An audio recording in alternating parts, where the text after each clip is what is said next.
Are you an established small business owner or aspiring entrepreneur?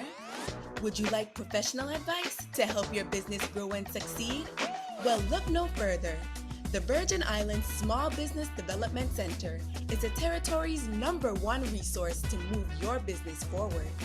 Enjoy no-cost advising, low-cost training, and technical assistance from experts in both the public and private sectors. The VISBDC is nationally accredited and sustained by the University of the Virgin Islands and the U.S. Small Business Administration. Visit us at our locations on St. Thomas, St. John, or St. Croix, and follow us on social media at VISBDC. For easy access to all our training and networking events, be sure to join our newsletter and download the VISBDC app. The Virgin Islands Small Business Development Center, here to help your business start, grow, and succeed.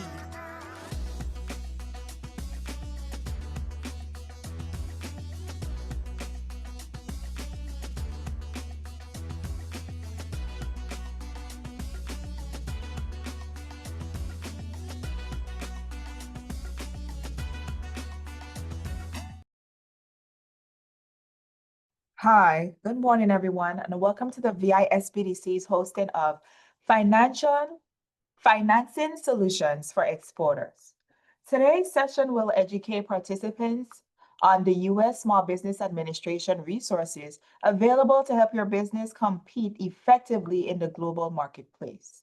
Today's lead presenter is Mr. Sandro Mertes, SBA Export Finance Manager. Allow me to formally introduce our presenter. Sandro Muertes is the lead export finance manager for the Office of International Trade at the SBA in the Miami U.S. Export Assistance Center, covering Florida, Puerto Rico, and the U.S. Virgin Islands.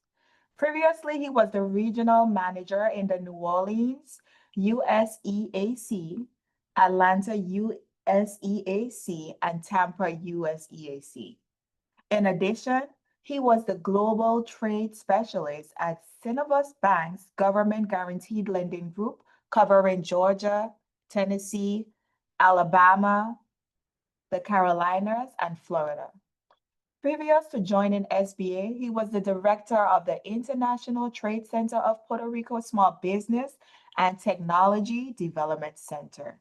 He chaired the Export Committee of Puerto Rico Manufacturers Association from 2004 to 2011, organizing 14 trade missions to the Caribbean and Central America. In addition, he advised the Latin America Association of IT Clusters and was a part of the regional meetings in Argentina and Colombia. He also presented on the SBDC program to government entities in various Caribbean countries in cooperation with the U.S. embassies in those countries.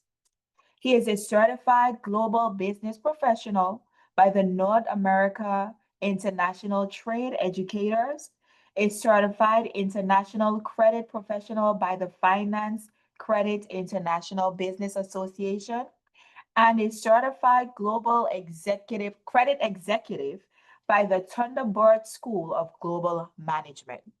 He has participated in many conferences and seminars as a speaker in the United States, Mexico, Colombia, Argentina, the Bahamas, the Dominican Republic, Barbados, and Italy. He has published in journals, newspapers, and magazines. Mr. Muertes is a graduate of the Wichita State University, where he received an economics and international business undergraduate degree and a Master of Arts in Business Economics. Here's a friendly reminder to put your questions in the chat, and they will be addressed by the presenting team either directly in the chat or later during our question and answer segment. Copies of today's presentation will be attached to the post-survey email that you will receive after this live event.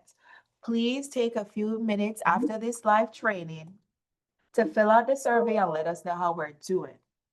So without further ado, Mr. Muertes, the floor is yours. Thank you very much, and thank you to the team at the U.S. Virgin Islands, SBDC, and my colleague Wayne at SBA in the USVI. And today we will talk a little bit about financing, but also all the aspects that have to do with what generates the need for financing. First of all, our office has recently changed name, and now we are known as the Office of Manufacturing and Trade. We still have our focus on helping small businesses grow internationally, but there is a renovated effort to help manufacturers in terms of growing domestically and internationally, and that is one of the goals of the administration to help that sector and attract manufacturing operations back to the U.S. So, U.S. Small Business Administration is a federal agency that basically has what we call the 3 C's as a mission. Counseling, which we do through our partners, such as the Small Business Development Center. We also have federal contracting, helping small businesses become certified so they can participate in federal contracting directly or as subcontractors, and access to capital. SBA does not provide direct financing unless there is a disaster, and unfortunately, the USVI has experienced that service through disaster recovery. Otherwise, SBA works with the lender to provide the guarantee to the lender so that they can make the loan. And basically, the way it works is that a company goes to the bank, applies for a loan. The bank has 2 answers to give. One, do I want to make the loan? Yes or no? And second of all, if I do want to make the loan, do I feel comfortable assuming all the risk associated with that loan? If I want to make the loan, but I'm not comfortable as a bank assuming all the risk, and the applicant is a small business, then I have the option to go to SBA, select one of the programs, guarantee programs that SBA offers to lenders, and apply for that guarantee. That's how SBA works. Many times you hear people saying, I want to apply for an SBA loan. No, you're applying for a loan, and the bank is the entity that needs to determine if they need the guarantee from SBA or not. And that's part of the mission of SBA, supporting small businesses domestically and helping them grow and expand internationally, but also create those small businesses that we do it many times through our partners, such as the SBDCs and other organizations, the SBA funds, so that the small business owner or would-be small business owner, entrepreneurs, can come and receive free counseling, free professional counseling, and trainings. In terms of our office, again, we provide expert counseling and technical assistance. We help with trade finance solutions. We have the guarantee programs that we'll describe today to help small businesses that are exporting or getting ready to export to access financing. And we also have access to foreign markets and trade policy. We have the colleagues at headquarters in DC that work with other agencies that are, for example, helping negotiate trade agreements, and we want to make sure that the voice of small businesses is part of that conversation. In terms of how do we define a small business, many times you hear, I'm a small business, I'm a small business, but how do you define exactly? Well, you can use either the number of employees or the annual sales. So we use the North American Industrial Code system, and there you will find all the industries. They're defined by either with a parameter indicating either the number of employees for that industry or if the annual revenues is used. So if you have a manufacturer, usually 500 employees or less indicates that the company is a small business. Wholesaler, 100 employees or less. Service company could be revenues from 7 up to $35.5 million in annual sales, depending on the industry. Or we might also use the alternative size standard when a company is borderline, especially for federal contracting. We can use net income and the tangible net worth. Now, how do we qualify for an SBA guarantee? The bank is looking at our application, and we want to make sure that we are eligible for the SBA programs. Well, let's look at some of the requirements that the SBA has. First of all owners that have 20% or more ownership in the company, they need to provide personal guarantees, okay? That's a requirement. People say, I don't want to put out my house as a guarantee. You know, if it's needed, we need to have it. The business must have reasonable assurance of repaying the loan. So banks lend based on, excuse me, on cash flow. And when you go to the bank, you tell them who you are, what you do, what is your project, how you're going to do your project, but above all, how you're going to repay the loan. Collateral, to the extent that is possible, SBA will not reject an application because there's no collateral or too little collateral.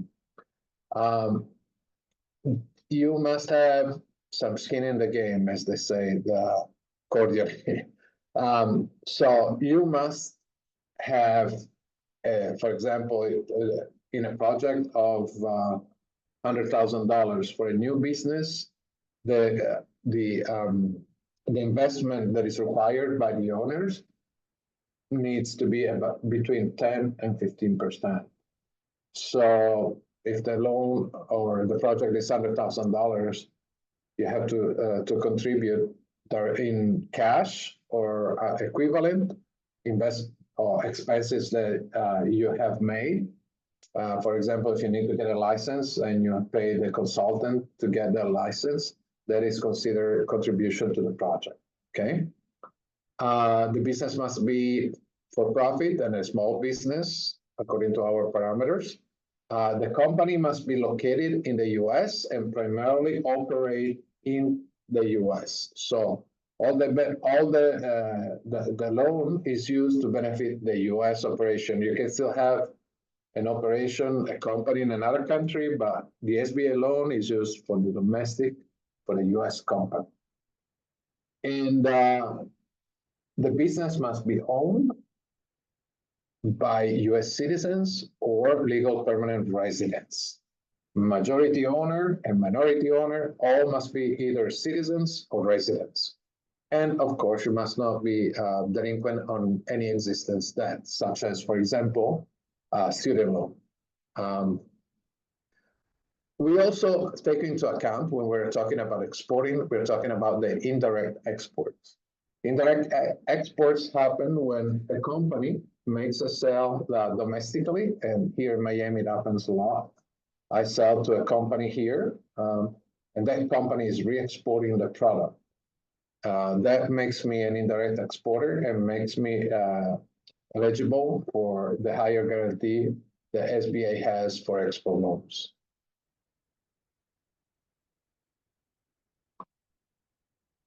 So let's start to get deeper into the presentation, and let's talk about what are some of the exporters' questions in terms of, how do I carry out a transaction?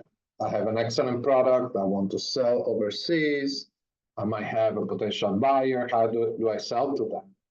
What precautions do I need to take? So let's start. How do I get paid? Well, there are different forms to get paid through the international methods of payment, and there are two extremes. Open account means that you are providing credit to your buyer. You make the sale and they will pay you in 90 days, for example. Or the other extreme is the cash in advance. You want to buy it from me? Okay, you pay it. You put the order and you pay, and then I'll sell to you. Of course, there are different degrees or different, the buyer and the seller are exposed to different risks. If I sell open account, who is going to ensure me that I will get paid in 90 days? Or for the buyer, if I'm paying you in advance before you ship, who's going to guarantee me that once you get the money, you're going to pay me? You're going to ship the merchandise. So to avoid this type of risk, especially when you're establishing a new relationship, there are two options. You can involve the banks through, for example, the use of letter of credits, letters of credit that the bank issues. That's like a money order issued by the post office. I go to the bank, I say, well, I want you to issue a letter of credit in favor of my supplier for $100,000. The bank will say, I will do that, but I need to have the $100,000 either in cash collateral or a CD, or you need to have a letter of a line of credit with the bank, and we can freeze the $100,000, because once the bank issues that standby that letter of credit, the bank is responsible to make the payment.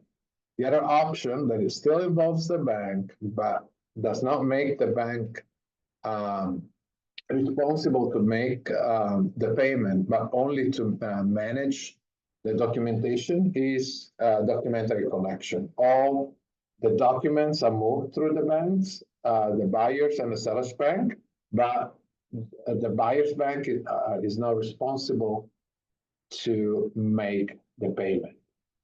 Okay. And of course, documentary collection is much cheaper than a letter of credit. Who determines which payments a method of payment will be selected? There are different factors. Competition, the type of relationship I have with the buyer, for example, is it somebody I've been doing business with for a long time and never had any issues?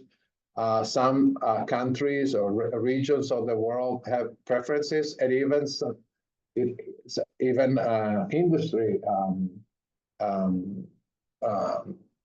factors are taken into account. And sometimes there is also regulations. Government, for example, impose that certain payments must be made at a certain time, and we need to follow the regulation. So determining the method of payment will also determine the financing need for the company. And as you can see here, we have the different stage of an international transaction. We have the pre-order. Well, basically, I'm going to trade shows, trade missions, and I'm hoping to find potential buyers. I'm making basically an investment, because if I go to a trade show, I'm not 100% sure that I will generate sales. That's my goal, but it's not 100% sure. Then once I get the order, I have the pre-shipment and the performance risk, meaning that now I got the order, but I need to make, if I'm a manufacturer, I need to make the product. I will incur in risks in the sense that, for example, if I'm selling on credit, do I get paid? Or if I'm getting prepaid, the buyer has sent me the money, now it needs to make sure that I perform on what was agreed. And then, of course, the financial risk, once we have shipped, we are providing the credit, we need to make sure that we get paid. And the risk is always there, because things can happen. And that's why we always recommend to the exporters to take precautions, as little as buying insurance for foreign account receivable that will protect us against the risk of non-payment. So we talked about the pre-export. So I need money to attend trade shows. I need money to travel. I need money to modify my product for foreign markets. I need to translate my website to the language of the country where I want to enter. So all of that requires money. And that's why the SBA works with the bank to provide a guarantee for a program called the Export Express. The Export Express is a loan up to $500,000. It can be issued as a line of credit or as a term loan. SBA will guarantee to the bank 90% up to $350,000 and 75% between that amount and $500,000. The loan is designed for companies that are entering or expanding in foreign markets. The business must have been operating for at least 12 months, generating revenues, or if the business has been in business less than 12 months, then a waiver can be given if the principals in the firm have the experience in the industry or export.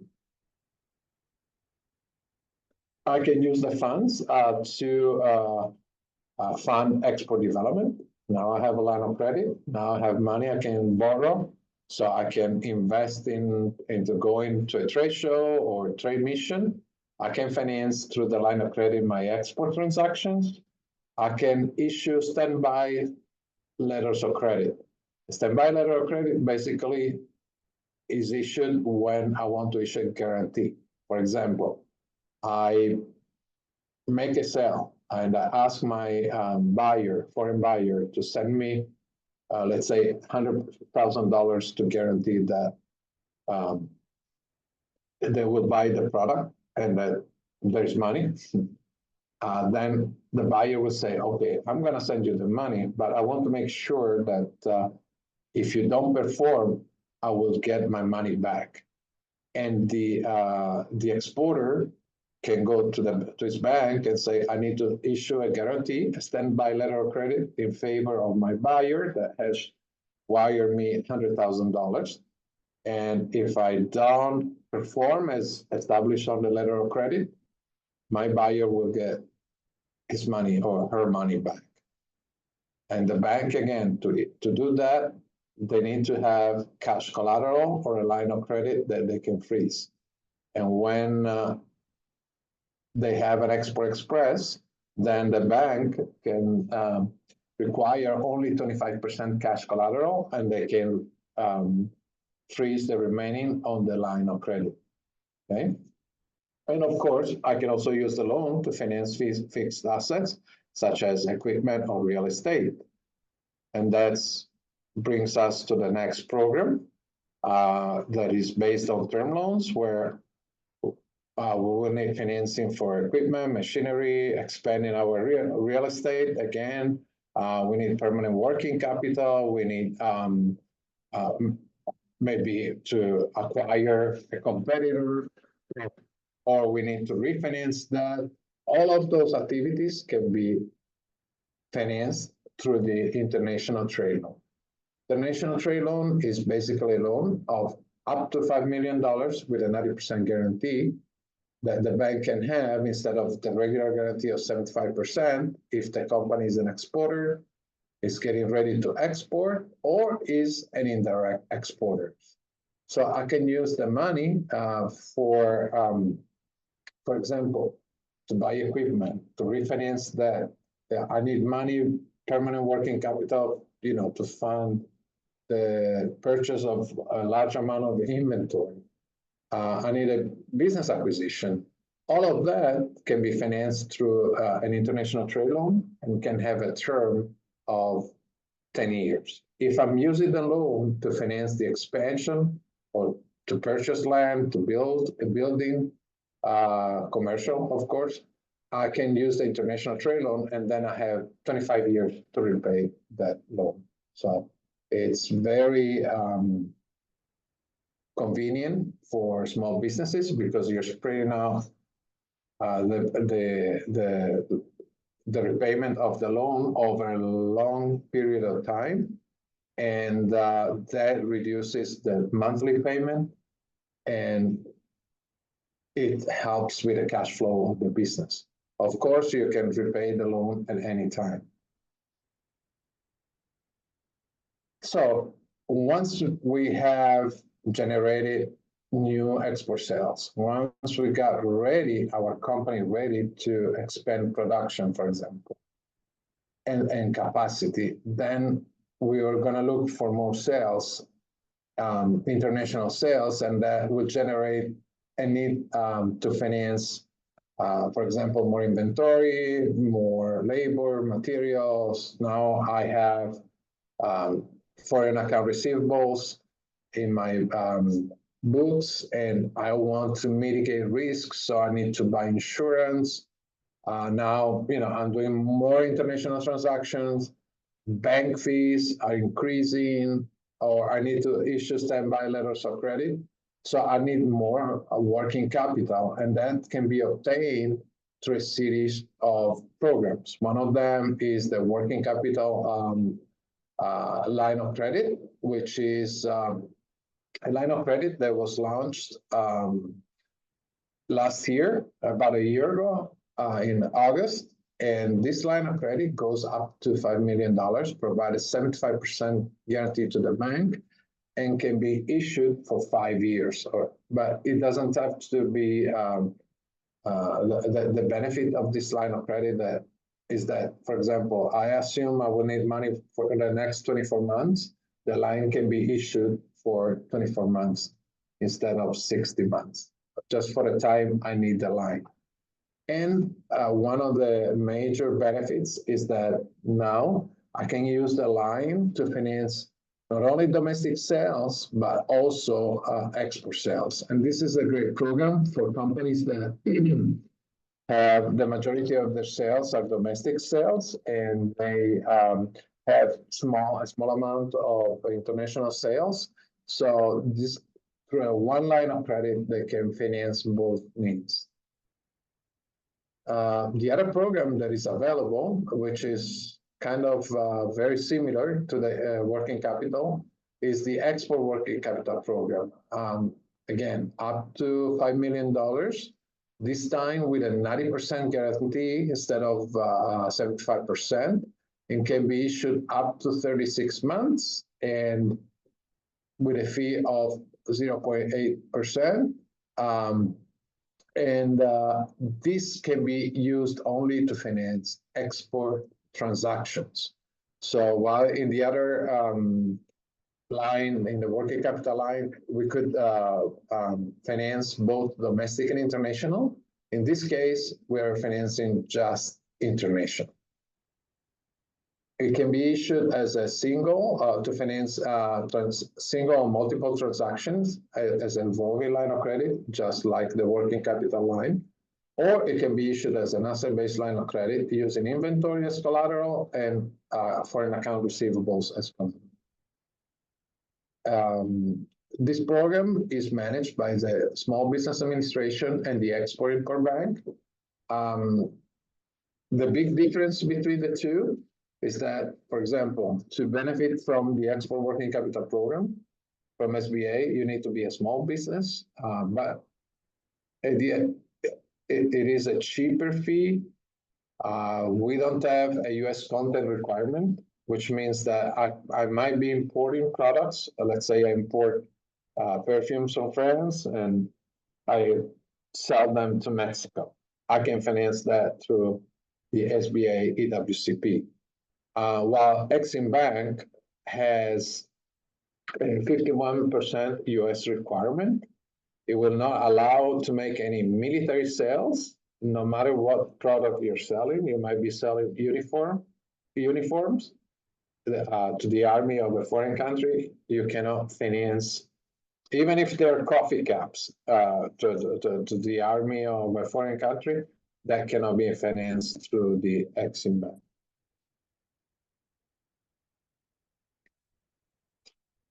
Okay, so when we're looking at the EWCP, we want to make sure, again, that the exporter is able to perform.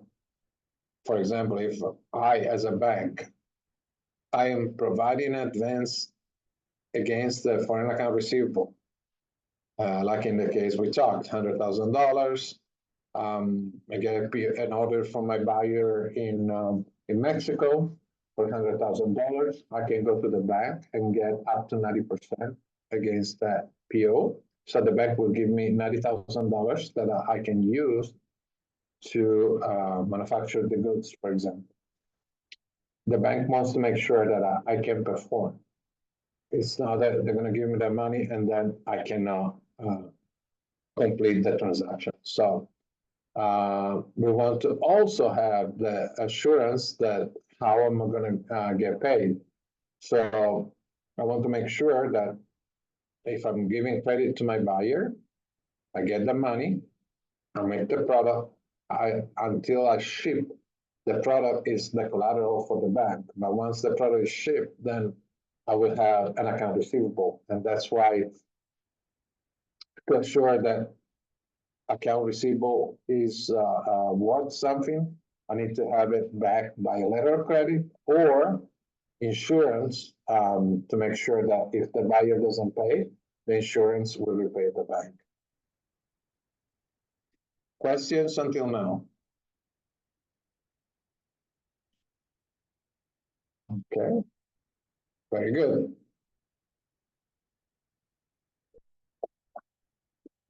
So we talked about advance rates. I can get advance rates against inventory. With the EWCP, the borrower can get up to 75% of the value of the export inventory. While with the WCP, the line that is a combination of domestic and international, that is 60%. Advances against foreign account receivables that are insured, I can get 90%. If they're not insured, 80%. While for the WCP, remember you can finance both domestic and internationally. If they are insured, they can get 90%. If they're not insured for domestic, just 85%. In terms of foreign account receivable, they can get 90% if they're insured and backed by a letter of credit, or 70% if they're not insured. So always having insurance, it always helps. It helps the exporter or the business owner to sleep better at night, because if something happens, they're covered in terms of, they're not going to have a loss. Collateral, always all the liens being financed. The bank needs to have first lien on all the assets being financed, inventory and account receivables. The assignment of the proceeds under documentary letter of credit, a credit insurance policy. So in the case of the insurance, if something happens, the bank will always get paid first. And any other assets that are required by the lender, and of course, just like any other SBA loan, then all the owners that have 20% or more, they need to provide personal guarantees. We talked about the standby letter of credit, basically performance bonds, and they can be issued through all the programs that we have discussed until now. The Export Express, the Export Working Capital Program, the WCP Working Capital Program, and the Working Capital Guarantee Program by Exim Bank. Always, as I mentioned, instead of having 100% cash collateral, the bank can require just a 25% and freeze the remaining on the line of credit. Oops. So these are the solutions that we have. And I'm going to talk a little bit more in detail about the working capital program, giving a little bit more details on the mechanics of the line of credit. So as I mentioned to you, the line goes up to $5 million. It can be used to finance both domestic and international transactions. It can be issued for 60 months, and it can be issued first for 12, then renewed for another 12, then renewed for another 12, however the bank wants to structure it. can be issued as a transaction-based line of credit or an asset-based line of credit. And again, one of the features that makes it more attractive for businesses is not only the ability to finance both domestic and international, but also the much lower cost that the line has for the guarantee. Again, here are some details. As I mentioned to you, if the line is issued for 12 months, it will pay 0.25% on the guaranteed portion. And every time the bank extends the maturity for an additional 12 months, it will pay for each 12 months 0.275%. Eligibility, again, the company has to have been in business generating revenue for at least 12 months. Or if the business has been in business for less than 12 months, but they can provide evidence of expertise in the industry, exporting, then a waiver might be granted. The bank must be able to produce timely and accurate financial statements. Okay, that is AR and account payables, aging, and inventory reports. That's key because this is a fully monitored line of credit. The bank needs to evaluate every transaction, every draw that is made on the loan needs to be approved by the bank.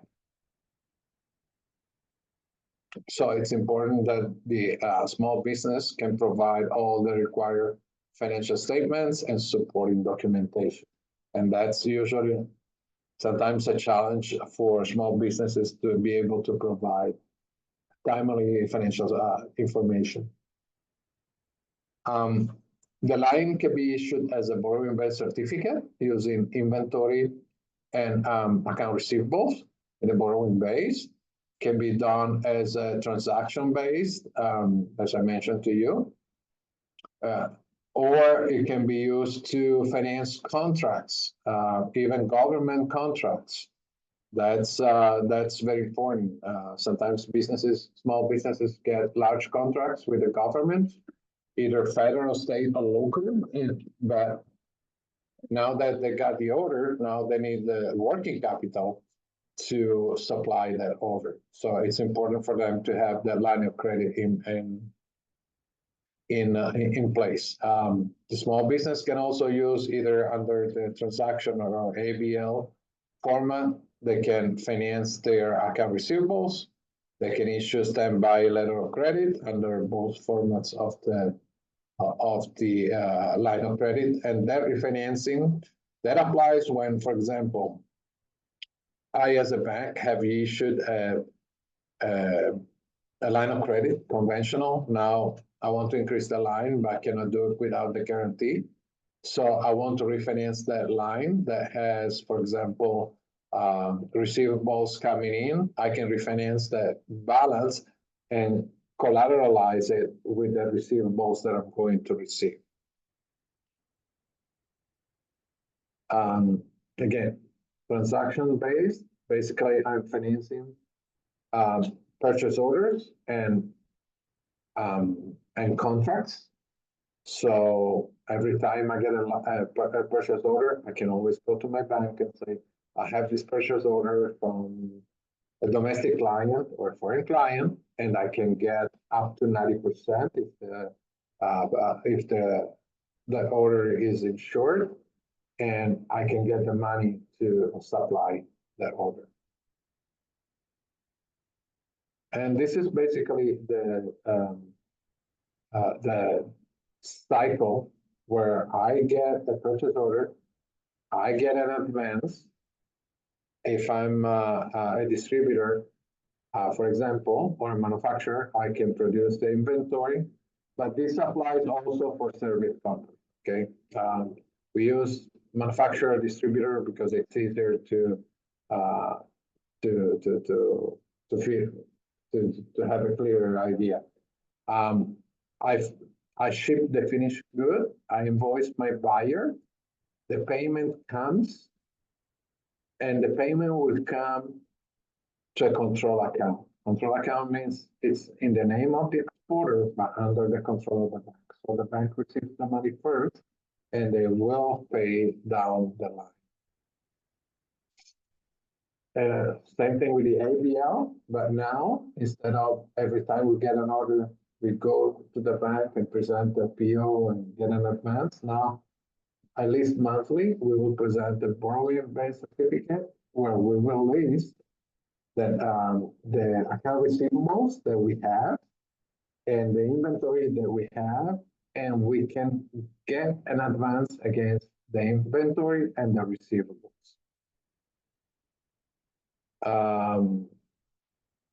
This is basically a sales pitch of why manufacturer uses WCP line of credit. There are different factors. Again, first of all, the amount that they can obtain under the line of credit. That's important, especially for a company that is going out and trying to generate new sales or new contracts that are consistent or considerable. So they have in place a line of credit that will allow them to finance that growth. Sometimes you have companies that are selling just to a few clients. That is called the concentration risk. Basically, for the bank, they have all the eggs in one basket, and the bank does not like that. They want diversification of the client base, so they don't depend just on one client or two clients. But SBA does not have that issue. The line doesn't take into account any concentration issues, so it's perfect for the bank. And so if the company relies on a lot of inventory, we know all the issues that have been with the supply chain. So now companies tend to have more inventory than usual. So because of that, if they have more inventory, they have more money sitting down in the warehouse that is not producing. So, and they can use that asset, that inventory, to borrow against it and obtain funds. And this is the list of the colleagues that cover the whole country. And in case you're located in another state. And these are our programs. And this is my presentation.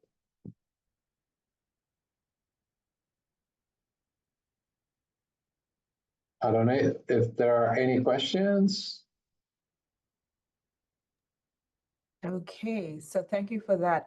We did have a few questions that were put in the chat prior to the presentation. So Okay. I would appreciate it if those persons could unmute and ask you directly, just in case you covered some of that content in your presentation.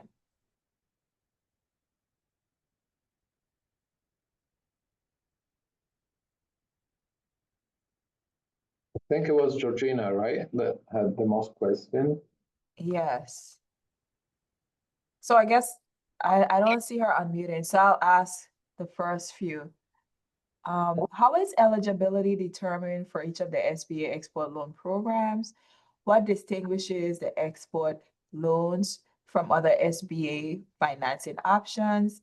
How can small businesses combine STEP grants with SBA loans to maximize international reach?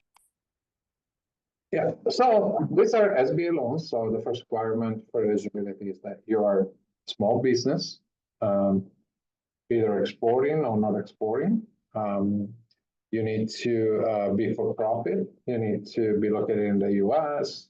I remember talking to somebody that was doing business in the USVI and had he wanted to open a retail operation in Tortola. He was looking for his SBA loan. That's when we talked with no, that cannot be done. You know, the benefit of the loan is for the US operation. And of course, you might be a company that is already exporting or is getting ready to export or is an indirect export. So for example, if I'm applying for an international trade loan, which is a term loan, you remember between 10 and 25 years term, you can be an exporter, you already have export sales, or you're getting ready to export. You're working with the SBDC, you're working with the Department of Commerce, you're benefiting from a STEP grant, and that makes you eligible, even though you're not exporting yet, but you're eligible for that type of loan. And same thing with the Export Express. But in the case of the Export Working Capital Program, that loan is used to finance transactions. So you need to have transactions.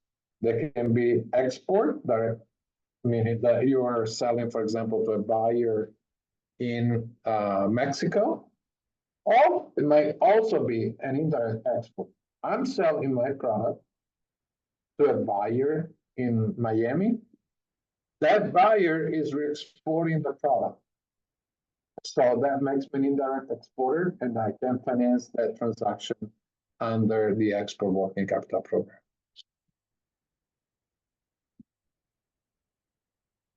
Okay. Thank you for that. And there are a few more questions. Are there best practices for using export working capital loans to support your new market entry? Well, again, if you're trying to finance new market entry, so you're gonna need money to travel, you're gonna need money to send samples, modify the product. The Export Express would be the best program because it's not a fully monitored line of credit.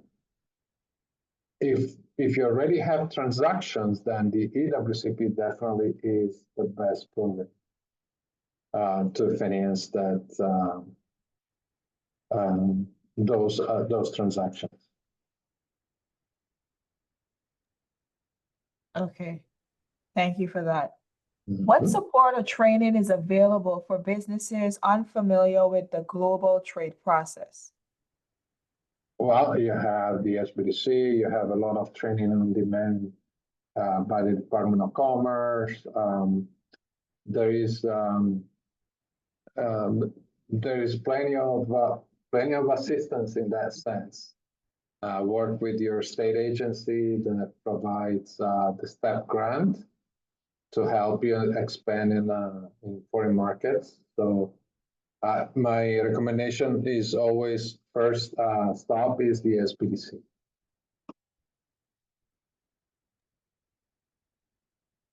Okay. How should businesses evaluate whether the International Trade Loan Program is right for their growth strategy? Is there data on how businesses in the USVI have utilized these programs in the past? But remember, as we say, you go to the bank, you apply for the loan, the bank needs, again, to make the decision if they want to make the loan and if they feel comfortable assuming the risk associated with the loan. So basically, the bank will look at the use of funds, the bank will look at some of the requirements for eligibility. For example, for the international trade loan, the company must be either an exporter or is getting ready to export or an indirect exporter. So if they meet one of those eligibility requirements, the bank will apply for the guarantee from SBA under the international trade loan, which will provide to the bank 90% instead of 75%. Again, I'm repeating this because I want you to be clear that you're not applying for an SBA loan, you're applying for a loan. It's always good to be to have the information because some bankers are less informed than others. So if they say no, we won't do that loan, but you could say, well, would the SBA guarantee help the bank make the loan? Then it's always good to have this information. But at the end of the day, the bank is the entity that will determine the eligibility and will apply for the guarantee from SBA.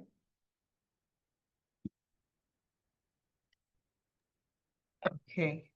Are there local SBA representatives or step partners we can connect with for hands-on support? My colleague Wayne should be on the line, right? Sure, let- yes. The STEP program is managed by the Virgin Islands Economic Development Authority. The person who manages the STEP program is Nadine Keene. If you call Vaida and just request to speak with Nadine or the director of the STEP program, she can give you information on how to leverage those funds to expand your business internationally.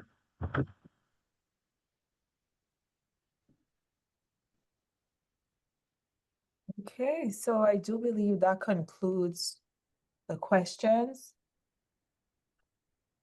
Thank you, Mr. Mortez and Mr. Huddleston, for answering all of my questions. Thank you to you. I appreciate all the work you have done to put all of this together. So, and the participants will have also my contact information, or they can reach out to me through you, and I will try to answer their questions. And my colleague Wayne also is available, and he's local, so he can probably help you more than I can.